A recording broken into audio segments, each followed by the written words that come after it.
ప్రియులారా, మన ప్రభు అయిన యేసుక్రీస్తు నామములో మీకు శుభోదయం. ప్రభు సమీపంగా ఉన్నాడు.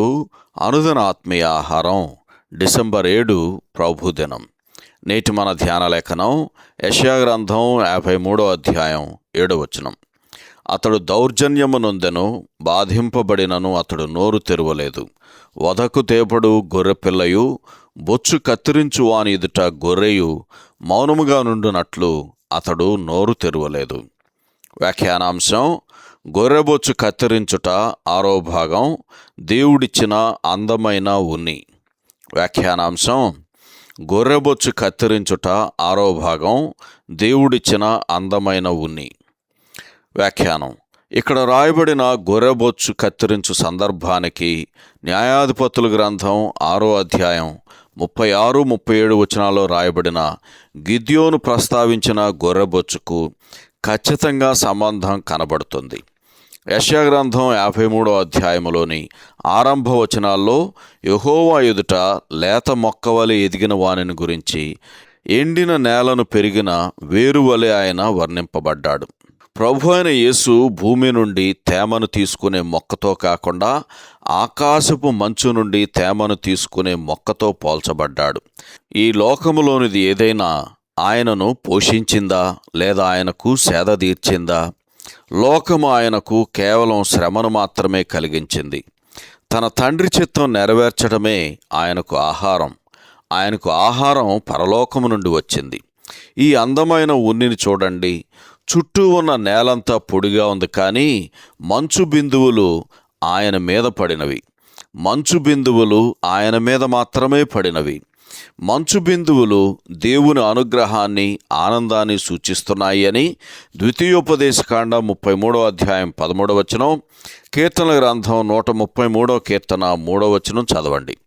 పరీక్షించే బాహ్యపరమైన పరిస్థితులకు మించినది ఆయన అనుగ్రహము. దేవుడు తన ఆనందాన్ని ఇంకెవరిలోనైనా పొందగలిగాడా? ఈసారి గిద్యోను మరి ఒక గొర్రెబొచ్చును బయటపరిచాడు. నేల అంతటి మీద మంచు పడినను ఈసారి అది ఎండిపోయినదిగా ఉన్నది. గొర్రెలు వాటి బొచ్చు కత్తిరించు వారి ఎదుట మౌనంగా ఉంటాయి. అలానే ఆయన తన నోరు తెరవలేదు. మనుష్యులు ఆయనను తిరస్కరించగా శిలువ మీద దేవుడు కూడా ఆయనను విడిచిపెట్టాడు. దీనివలన ఆయన పెదవుల నుండి ఎంత వేదనాభరితమైన కేకలు వెలువడినాయి. కీర్తన గ్రంథం 22వ కీర్తన 1వ వచనం చదవండి. విశ్వాసుల మీద దేవుని ఆశీర్వాదం రావటానికి వారి స్థానములో బలి అర్పణగా అర్పించుకున్న ఆయన మీద నుండి ఆ హస్తం తొలగించబడింది.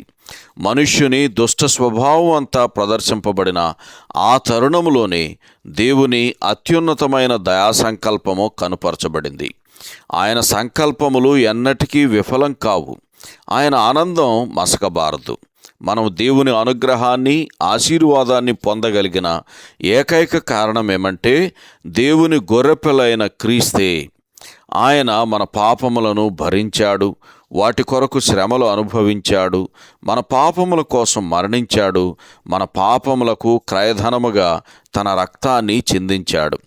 వీటన్నిటికీ మించి దేవుని చేత విడనాడబడిన ఆయన పాపముగా చేయబడ్డాడు.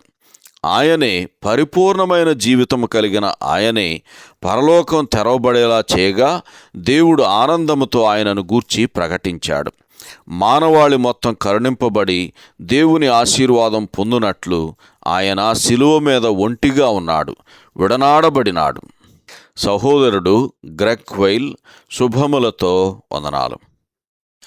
ఈ సందేశాలకు సంబంధించి కానీ, బైబిల్కు సంబంధించి కానీ మీకేమైనా ప్రశ్నలు ఉంటే ఈ క్రింది నంబరుకు వాట్సాప్ ద్వారా పంపించండి. మీ ఆత్మీయ క్షేమాభివృద్ధి కోసం అనుభవజ్ఞుల ద్వారా జవాబులు అందించబడతాయి.